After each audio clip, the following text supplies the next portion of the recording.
Hello, everybody. This is Hondo Carpenter, your college football senior writer on SI, and of course, the founder and publisher of SpartanNation.com. Nobody delivers better Michigan State coverage than on SI when you go to SpartanNation.com.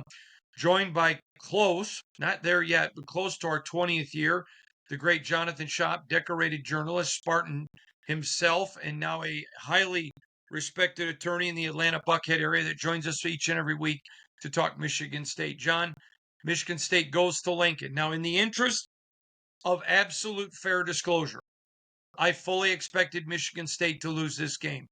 Nebraska's 2 years ahead of them in the rebuilding process. That's normal.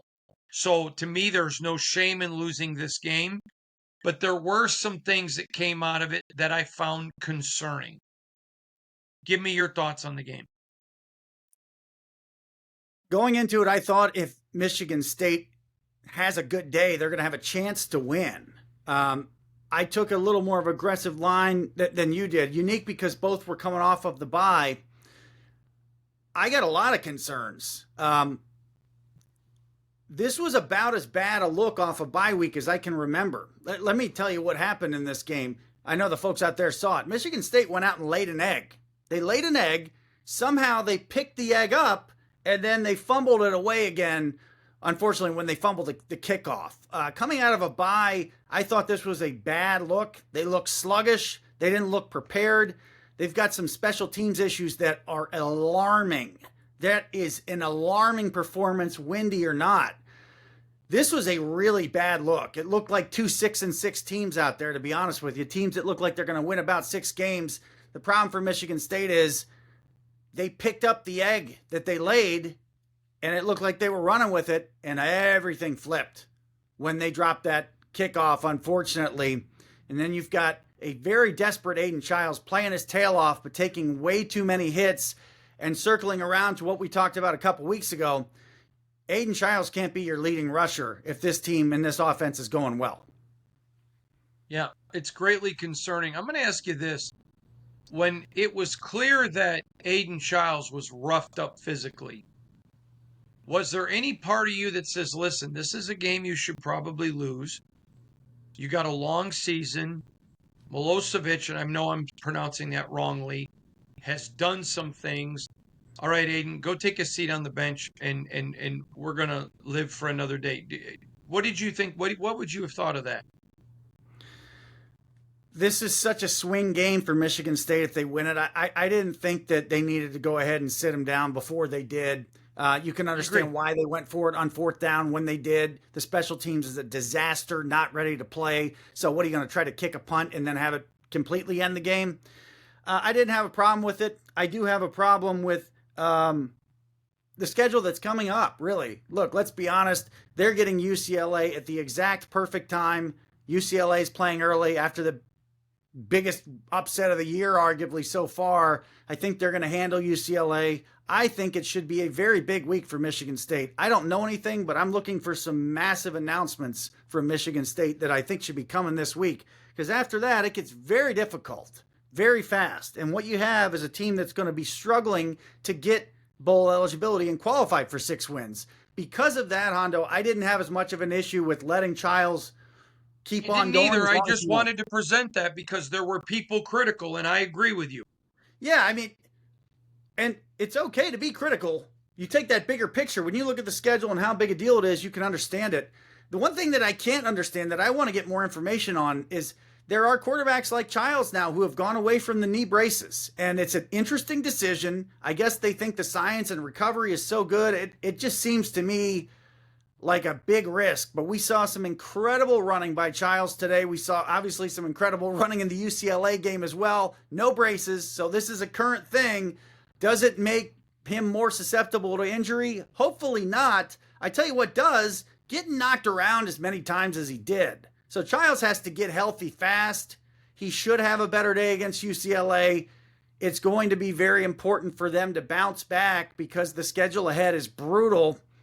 This was a weird one with Michigan State and Nebraska. These 2 quarterbacks have NFL futures. They're not close to NFL ready yet. The problem for Michigan State is they look like they took a step back off of the bye week, not a step forward. There's a lot brewing and a lot on the line. If they don't score more points, Jonathan Smith has got to get way more involved in calling his offense. This is a large staff with a lot of money behind it. They got outcoached at Nebraska by Dana Holgorsen, who is a fantastic offensive coordinator and a successful head coach, about 20 games over 500. That's not really a fair fight. Lincoln Riley, Bill O'Brien, I'm not sure those are fair fights. Michigan State's got to score some more points. Smith may have to be more involved in the play calling from here, or this is going to get, Hondo, I could see this getting a little bit off the track and looking pretty ugly in about a month. He's got to get to 500. I'm just going to leave it right there. I don't think he gets fired if he's not, but he's got to get to 500. Well, let me say this. Let me say this for all the coaches out there. For any coach that was hired before this new NIL era of essentially college/pro football, I think fans have to give some of those guys a break. Some of these guys this is not the job they were hired for. So if this guy at this school or that guy at this school either is adjusting to it or doesn't like it or wants to quit or wants to go to a smaller school or maybe a Bo Pelini move and go to Division II, we can't be surprised. There's so much tumult in this thing. We can't be surprised. At the same time, they got to figure it out at Michigan State, like you said. We don't know where it goes from here other than the schedule does get tougher. And for those folks out there that thought, oh, we can handle Maryland, I don't think you've seen Maryland yet this year. Maryland has something going. They let one get away from them. They let one go to Washington today, but that is a program that looks like it's going to be much better at the end of the year, and they look more like an 8 or 9 or 10 win team than they do a 6-win team. I want to address something because I talked about he's got to get to 500. I'm not calling for him to be fired. I believe in Jonathan Smith. I'm just saying he has to. There's that old movie, that old saying in Gladiator, if you want your freedom, win the crowd. And I just think when you look at special teams today, when you look at I'm going to give you, and I'm not going to name the player, because if it was a pro player, it would be different. And I know this is pro. But you got an offensive lineman who blows it, and the guy blows up your quarterback, and he turns around, and the quarterback's not even on the ground yet, and he's got the Home Alone face. And I'm like, you're standing there. Your quarterback isn't on the ground yet, and you just blew this. And it's coming off a bye week. Yeah, and it's just like, okay.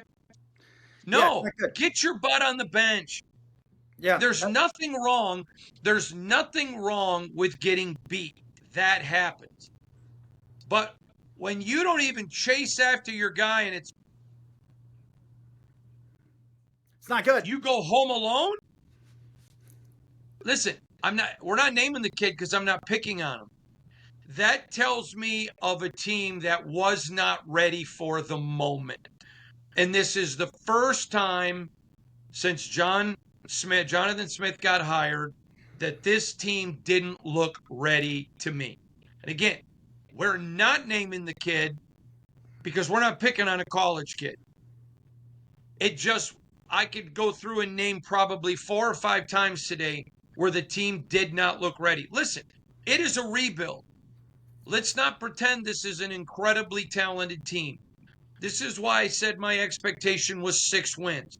That's not a whole lot in today's modern football. And I thought they would lose this game. But when you're sitting there and you got the not good. And you know what? And it's not hey, get over here next to me. It's not let me ask you this question. If that's Saban, if that was any number of coaches, and I think Jonathan Smith's a great coach. I really do. You know that, John. Privately, I tell you the same thing. But to me, that just screams, we're not ready. And you bring them off the field, and we're not naming the kid because I'm not picking on a college kid. You bring them over. You grab your laptop, and you say, what are you thinking? What is going on? Not, You know what? It's funny. I mean, your quarterback's getting crushed, and your reaction is, Yeah. and there's and the coaches might as well have gone. It's funny you say that. It reminds me. It's been a long enough time. It reminds me of some of the stuff I saw on the sideline during the Citrus Bowl when Alabama ambushed Michigan State. As far as some of that, what you're talking about with Saban, that's what I saw. That's what I saw when I got to school. These games weren't even all on TV, folks. You think you've seen Saban's head bobbing up and down and him getting after somebody? You needed to see it before the TV cameras were there or in those late 90s. This is a lot like, maybe not 96, but it feels a little like 97 and a little like 98. From a coaching standpoint, traditionally, that's when you're going to run it tighter and absolutely pull that kid off the field. It's hard to believe they don't have anybody else that could measure up, but I agree with so much of what you said. This was the first time it looked like this under Jonathan Smith. This was off a bye. This was as bad a start off a bye as I can remember in a long, long time. You could argue that the half of football your team is going to look the best during a regular season is the first half after a bye. Now, it's not always the case, but there's a really good chance that on paper, that one should be in the running. This wasn't in the running. I don't know what happened on this trip. I don't know what happened on this bye week.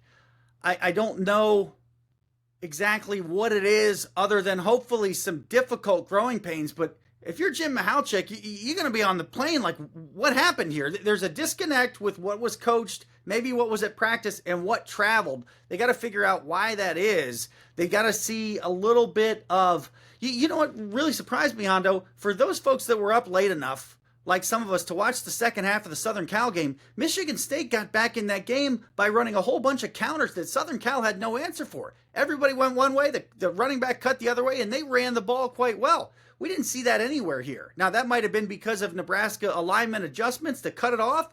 I don't know what happened, but obviously that's a question that people are going to wonder. How did you look really good in that last half against Southern Cal? It couldn't run the ball a foot.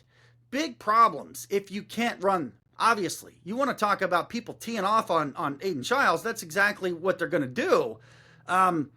This was a step back, to be fair. And most folks know that obviously we've seen everything for decades. So it's not so much of something massively to worry about, but we're just going to tell you what it is. I'm not sure folks always match what they hear and read with what they see. I know people like Spartan Nation for a long time because a lot of what they hear is what they see. That's what you saw today. That was not a good performance in a game they arguably, like you said, should have lost on paper.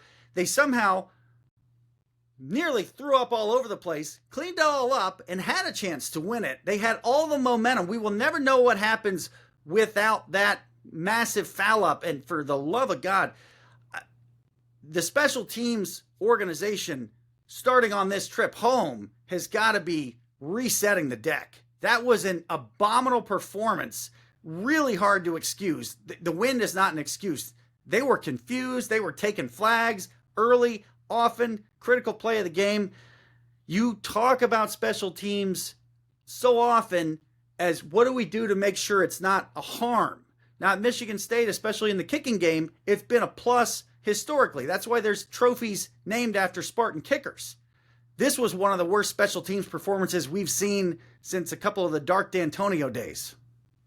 Well, I'm going to tell you, I want to go back because I have no problems being critical, but I want to be a realist. Coming out of the bye, and I understand the win affected the early play of Aiden, and I'm going to give them that. I was texting with somebody there at Michigan State, and they told me literally before the TV did how bad the win was. But for your staff to have this team so woefully underprepared, then give them credit for getting them back in it. And then they blew it again. Again, I expected the loss. The loss isn't what bugs me. But you see people making repetitive errors. Well, and I don't know that this is what they would say. But I can imagine, because I don't think this is a super deep team. and I thought it was a 6-win team, I would imagine their answer would be, well, who do we replace him with? Okay. Well, you got guys you've paid, and at least the next guy's going to either get in front of them. And listen, I know the kids played well, but you bring them over, you show your fans this is not okay. It's okay, buddy. No. I mean, this is a demanding atmosphere, and I would say to you, and I was talking to one of the best college football head coaches in the last 10 days, currently coaching for a pro story I'm doing. And I asked him about discipline. And he said, I'm harder than I've ever been. They wanted to get paid. They're getting paid. I'm going to treat them like they're getting paid. That's all. I want to see that. I want to see, listen, you may not have the depth that you're going to have in 2 years. I'm all for that. I've been the biggest apologist. But I also want to see somebody get a boot in the ass and be told that's unacceptable. John, am I blowing this up? No, what you're talking about is partially the transition from the purely traditional college game to what we have now. So in the past, if you've got a guy that's going to be in your program 4 or 5 years, there may be one way of handling him. Now the coaches are really in a different situation. I wouldn't have thought the way that you did a couple years ago. Now I do, and here's why. You guys have a roster. You need to go find out if the next guy down can play or has any chance of playing, because quite frankly, if he can't, he's going to be sent on. That's just the way it is now. That's the way it is. So go ahead through your roster and find out who can play at a much faster clip than you used to, than you maybe would in the past. Very different situation now. I understand they're plugging holes. It's hard to believe that that would be okay and not need an immediate correction, because this specific player made a couple more mistakes after some of the early ones, and to his credit, made a block that sealed a touchdown also. But it is curious because we've seen this sport coached one way for so long. And at Michigan State, there's been a lot of good coaching, and there's been John, some. turn your TV off, will you? John, turn your TV off. It's screwing up with your lighting. There's been a lot of coaching at Michigan State that's been very good, but it's all been really one way. Now it's really different. It almost feels to me like this college football is going to become a little more like basketball, where guys are being subbed in or out or taken out and moved along quicker. And for the Michigan State roster, where we may not see offensive lineman number 8, 9, 10, 11 too much, I would expect to see them a lot more now. Like you said, some of these guys they bought in, they honestly need to find out if they can play in a game as quick as possible, because the schedule, it does not get anywhere close to easy. They've got basically this UCLA at probably the best time they could get them, and then they're going to run into some people that are going to be out-manning them completely. They're going to have more talent and more depth. For like a month or more. It's not going to be easy. We cannot see that kind of performance, that kind of sluggishness, that lack of energy, that lack of tightness. They got to figure out what happened there, because this was not close to a best foot forward. This was like this was like a stumble backward, and that's not what you expect to see off a bye. No, I thought Michigan State would go there and lose, 31-21, something like that. But it would be a very disciplined performance. You could see that they tidied some things up. Nebraska is a better team. To me, and again, I want to go back. The reason we didn't name the player is we're not picking on a college kid, and he did make some good plays, but he also made some more poor. And I just think there needs to be a sense of urgency that says, hey, you just can't stand there. I mean, imagine if a guard gets a ball stolen from him, a point guard, and the defender's going in for the dunk and he just watches. We've seen it. We've seen that. Izzo would erupt. And I'm sorry, and I know I'm going to get called by somebody from Michigan State. I'm close to most of the people there. I love them. I'm sorry. I hold everyone to the standard of Tom Izzo, who has had teams that weren't talented, that he got to the tournament somehow, because he sets a standard. And that standard, Knights in the hockey program, there is a standard that has been set at Michigan State. And Jonathan Smith, this was the first time I didn't see the standard. That's concerning to me. All right, let's turn our attention. You know this. Years ago, I put a tweet out there that everyone at Michigan State and all the Big Ten schools needs to give a donation to the Keep James Franklin and Penn State Club. Okay? Nobody does less with more. Now, someone said, oh, he's a Penn State hater, of which I'm not. I love Penn State. I love Penn State. I can't stand James Franklin because I think, in my opinion, he's a fraud. And you could go back and watch his very first Big Ten Media Days and our exchange, and you'll know why I feel that way. That said, I have no animus towards the school. I love Matt Millen, a dear friend. I love Penn State. I love that fan base. I think they deserve better. They will give him anything he wants, facility, monies for coaching, NIL. To go to UCLA today and completely lay an egg, which is exactly why I said every Big Ten school should donate from their NIL, because Penn State should be a giant every single, them and Ohio State should be giants every year. You know, you can put Bama in that, Texas in that. And as long as Franklin's there, I'm sorry, I'm never going to be concerned. Even if he beats Michigan State, so what? And UCLA's coming to town next week. This is a win. Jonathan Smith has to have his team ready. They've got to go win this football game. They've got to tighten it up. It's homecoming. They're going to be on a high after an upset win. Tons of recruits in the building. Only a year and a half into his career, but this is his first must-win next Saturday.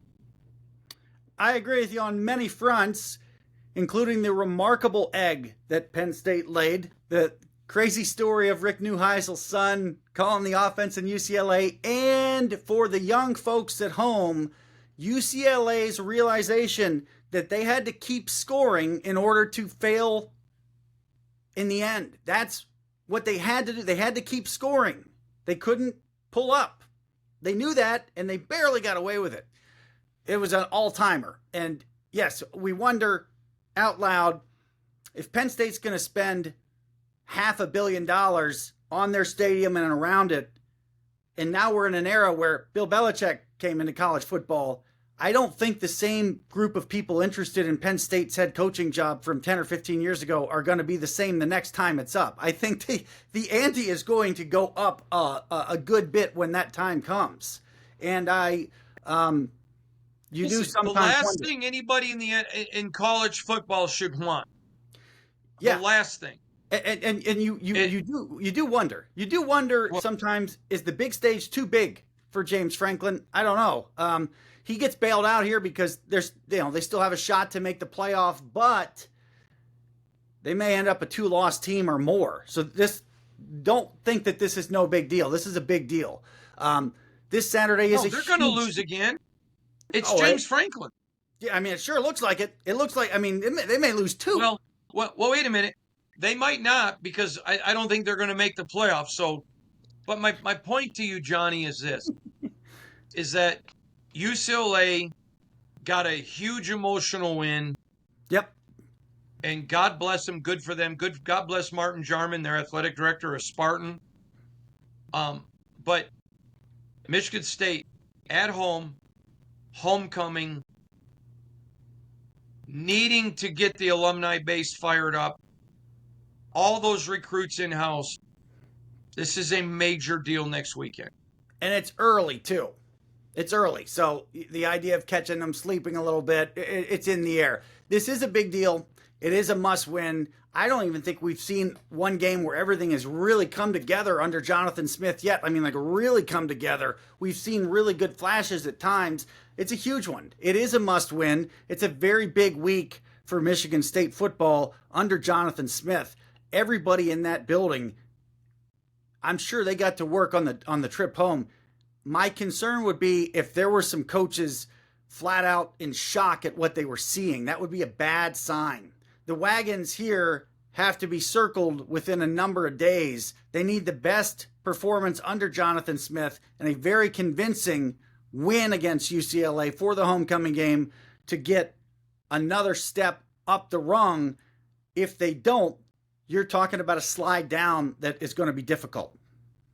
It is going to be epic if they don't stop the slide next week. And let me just say this. All of Spartan Nation, one of the things I love about being a Spartan, and I am, and I love about Michigan State fans, is they're the most realistic people who never turn on their program.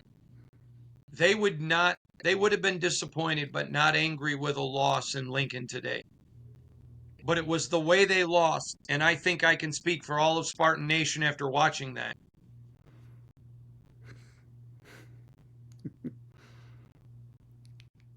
That says it all. I think that says it all. I think it wraps it up. It's going to be it better be a quick week around East Lansing to turn that thing around. This is the biggest one so far, like you said. Thanks, John.